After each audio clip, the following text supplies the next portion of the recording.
Am I the a-hole for not wanting contact with my stepkids after their mom passed? Catherine was my best friend growing up. She was the first person I told that I was gay. She hugged me and told me that I was still me. We were there for each other through everything for the last 40 years. My HIV scare in college, her children's births, my divorce, her divorce, and innumerable small and large life events. We got married to each other because we deeply loved each other and because she needed health insurance.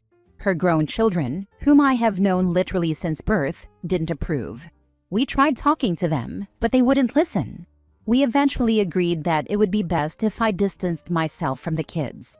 Catherine would travel to see them or arrange it so they could visit her while I took vacations with friends. Catherine went through her savings in the last years of her life, and I supported her completely. I didn't once ask where the money I gave her went. I paid for her trips to see her kids because she needed that. I paid for gifts she sent her kids and grandkids. It's just money, and I have more than I will spend in this lifetime. Catherine passed in October.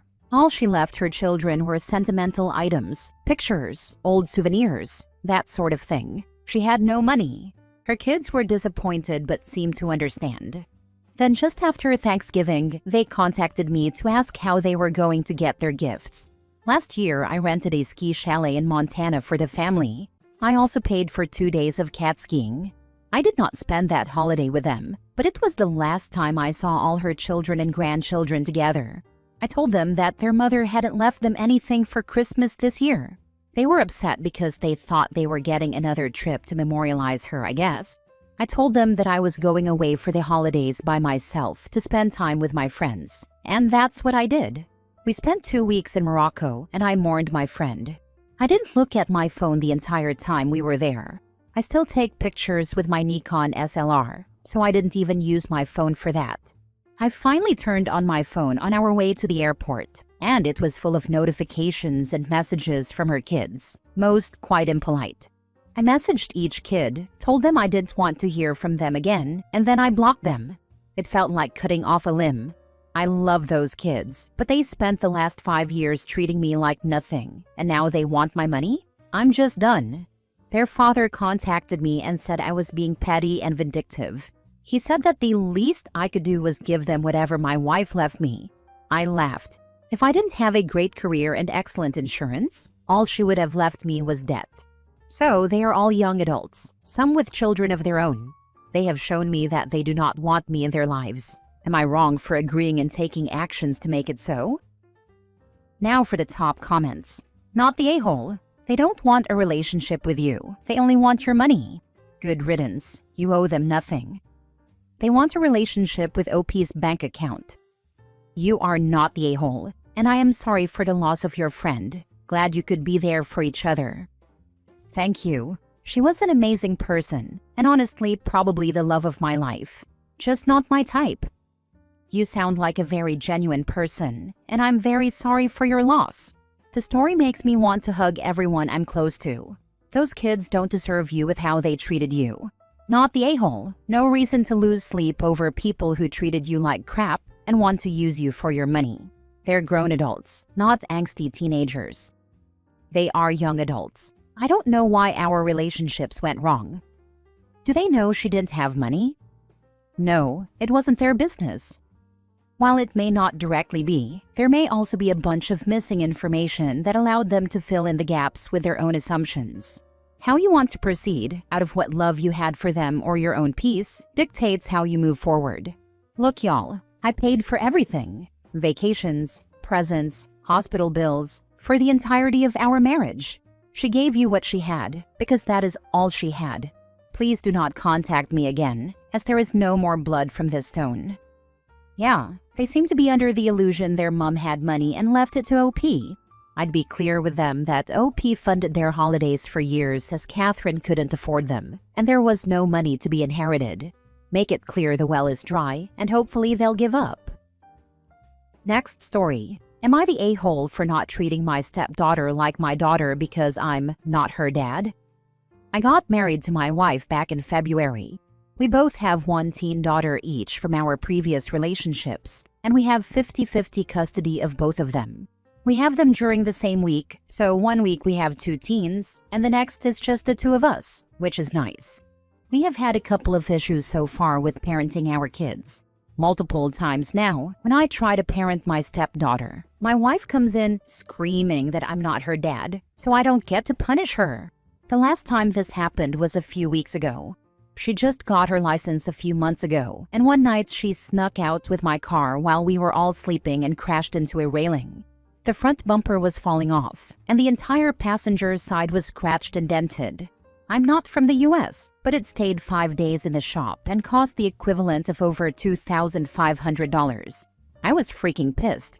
Again, her mom defended her, saying I'm not her dad. I said, you know what? Fine, I'm not her dad.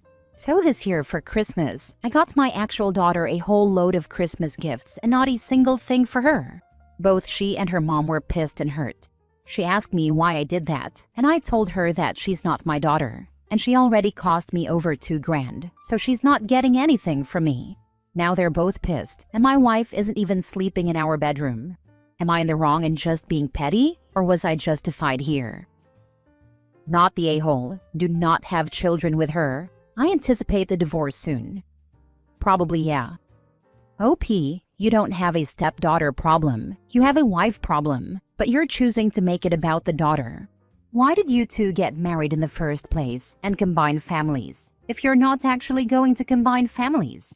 It sounds like you and your wife are married and your kids are stuck in the middle and being divided. Your wife is the one teaching her kid that her behavior is okay. You take your issues up with your wife. She's the colossal a-hole here. If his stepdaughter is stealing and damaging his property, then he has a stepdaughter problem as well as a wife problem. Don't minimize her actions here. I really don't understand why people get married if they aren't willing to combine their families and parenting efforts.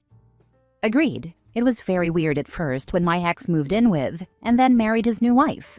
Dropping our kids off, knowing that someone else, someone I hadn't actively chosen to co-parent with, was now helping to raise our kids, put them to bed, comfort them if they fell over, tell them off when necessary, and possibly have different house rules and opinions from me, was hard. I know my kid's stepmother found it awkward at first too. How much should I do regarding disciplining the kids? Would she then have me complaining because they aren't her kids? And would my ex or his wife complain if he told the kids off for something she didn't think was an issue? But we're all adults, so we talked, acknowledged the weirdness of it all, calmly negotiated situations where we disagreed, and all compromised at times, even if that meant swallowing a twinge of resentment or anger. Because the one thing we all agreed on was that the kids come first. We wanted as little disruption, confusion, and stress for them as possible. I've had relatives say, I can't believe you let the stepmother tell the kids off or tell them what they can and can't do like that. She's not their mom. Their dad should do that. When they've done something, I would absolutely discipline them for too. That sounds like a recipe for teaching kids how to play one parent or step-parent off against the other, and for constant family arguments. And if their dad is out at work, should she just let them run riot? Inconsistent parenting confuses kids, especially very young ones. Yes, we have slightly different house rules on some things, but we all agree on the major parenting issues. And if we're unsure what the other would think or do, we discuss it like adults. I admit I've been very lucky that my ex remarried someone with a similar parenting and life ethos to me and him. If he'd married someone who believed the opposite of me on every issue, it may have been a lot more difficult. Also, none of us are perfect or saintly. Me and their stepmother have had a few frosty but polite conversations over the years, and she's argued with my ex over a few parenting issues. But we all try our best not to do any of that in front of the kids. Next story. Am I the a-hole for saying that my ex-in-laws need to unblock my number while they have my children if they want to take them anywhere?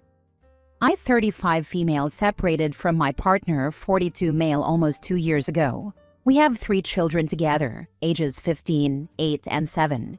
A lot has happened from then until now. Without getting too much into detail, I'll just say there are criminal charges and safety concerns where my ex is concerned, and I have sole physical and sole legal custody of all of my children. My ex is court-ordered to have no contact with my children. The problem arises because his family wants to have relationships with my children, which is fine as long as they respect me as the parent. However, that is not what happens. They constantly do things without getting my permission first, or even informing me, and they see no problem with this. As much as this bothers me, the one thing I cannot let slide is that I have said I will not let my children go anywhere with them if they will not unblock my number while my children are with them. There have been times when my kids were with them and I couldn't reach my child on their phone, and I attempted to get in touch via the adult, only to find that I was blocked. My calls go straight to voicemail and my text messages do not go through. I know this because I had to get a different phone in order to get through. I feel this is unacceptable and inappropriate. I need to be able to communicate with whatever adult my children are with while they are in their care. Am I the a-hole for setting this boundary? While my older child has a phone, my younger ones do not. Also, I don't feel it's appropriate for children to have to be messengers between grown adults. It's not their burden to bear. Stop letting them have your children, period. You are not nearly going far enough. I was court-ordered to allow them visitation. I tried to bar them from having contact, but the judge wasn't having it. They are still ordering me to go to mediation, even though he cannot have contact. It makes no sense, but they tell me I have to follow court orders. Visitation doesn't necessarily mean they get to take your children out of your sight. If they want to visit your children, they can come and see them at McDonald's. You can even sit at a different table, but the point is that you're there and supervising, and the grandparents can't take your children anywhere without you knowing about it. If the grandparents try sneaking their son in to meet the kids, you can witness it and call the police for violation of the court order. What does your older child say about this? Do they want to see their grandparents? Do they tell you where the grandparents are taking them? Do the grandparents tell the teen to turn off their phone? I have sole physical and sole legal, but the judge had court ordered that I allow visitation. I fought for supervised visitation, but the judge said that if there were any issues, then we'd go to supervised visitation. It's very frustrating because I do not have money for an attorney, as I am financially supporting all my kids myself. He's court-ordered to pay child support, but doesn't pay. Sounds like you shouldn't let them have contact, because you can't guarantee they won't let him have contact. By the way, I do divorce law. Yes, that's been my stance. But we got forwarded to family law, and that judge ordered that I allow visitation with his family. But that same judge also ordered visitation with him. And then the criminal court placed protection orders to prevent that. There isn't another family law judge where I live. It's very rural. Then your attorney needs to go back to that judge and tell him that his family is putting your children at risk by doing things with them without your permission and by refusing to answer your phone calls or text messages while they have your children, which is completely unacceptable. Last story. Am I the a-hole for telling my father's girlfriend that not everyone has to find her attractive? I, 18 female, have been living abroad for 2 years now at a boarding school, where I met my now boyfriend, 19 male. We have been together for 10 months and currently live in the States. I'm from Eastern Europe and go back home for the summer, spring break, and winter break. My boyfriend's family doesn't really celebrate Christmas, so I decided to have him come with me to my home country. My parents have been divorced since I was a young teen, when my dad, 44 male, cheated on my mom with his now girlfriend, 28 female. It's a very stereotypical relationship. The older rich guy with a hot young woman.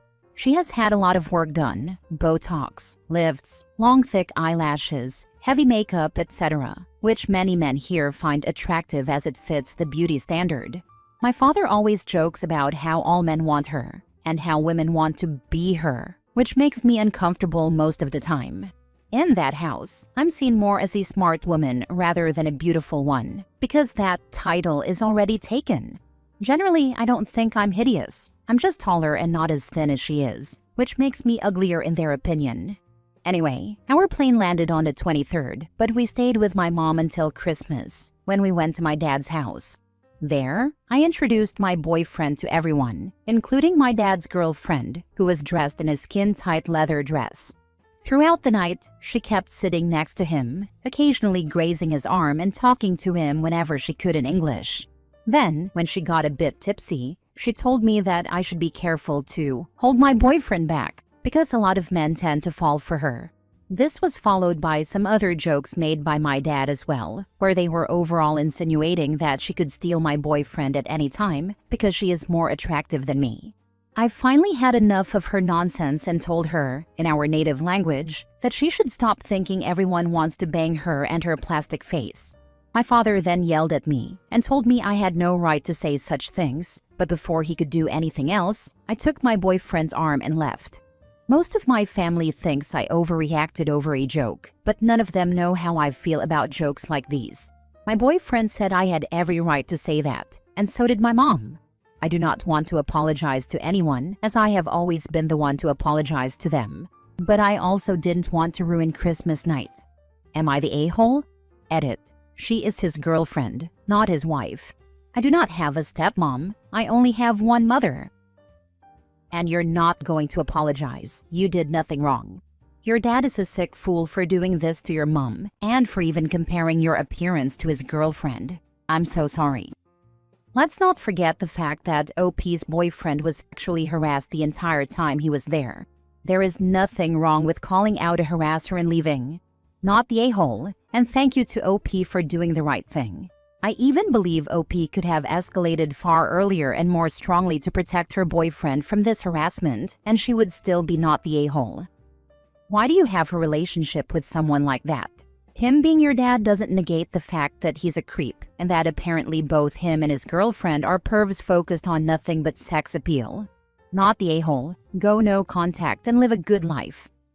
I studied a lot to go to a boarding school, which is pretty expensive, and want to go to a good college too, which will probably be expensive as well.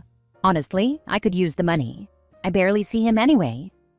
Are you also going to go to college in the US? It might be good for you to have an ocean and a continent between you, your dad, and his plastic girlfriend. If he's wealthy, he probably controls the finances. But if you study hard, you'll make your own way in this superficial world. Good job telling the girlfriend off. She sounds horrible.